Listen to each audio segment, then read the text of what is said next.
Donald Trump, c'est le chef des populistes à l'échelle du monde, et c'est un milliardaire.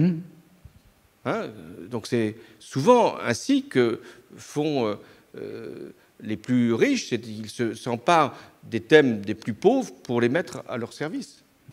C'était celui qui voulait que l'ordre mondial puisse être changé. L'ordre mondial issu de la Seconde Guerre mondiale.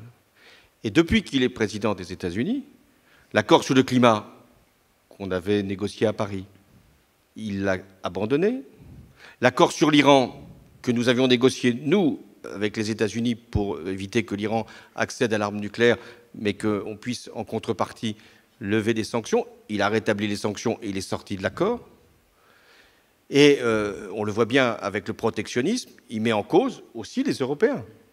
Car la prochaine victime de Trump, ce sont les Européens, en disant, mais écoutez, vous avez des excédents commerciaux sur les États-Unis, on va donc limiter l'arrivée de vos produits aux États-Unis.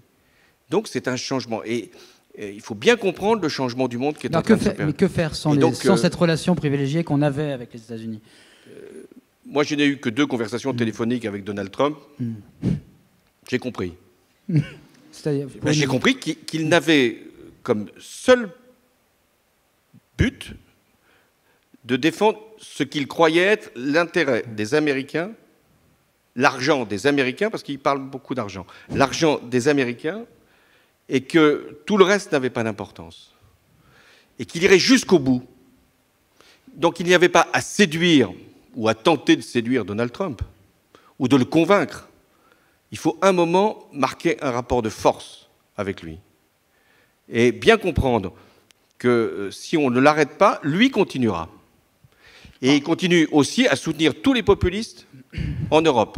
Il a même envoyé un conseiller spécial pour apporter son soutien à toutes les extrêmes droites. Et si on ajoute que Vladimir Poutine est dans la même perspective, même si je ne confonds pas, mais Vladimir Poutine ne veut pas non plus que l'Europe soit forte. Donc les deux convergent pour affaiblir l'Europe. Alors après, est-ce que les Européens ont suffisamment conscience de leur intérêt, eux aussi, pour organiser leur coopération et leur union? Ça, c'est la grande affaire des prochaines années.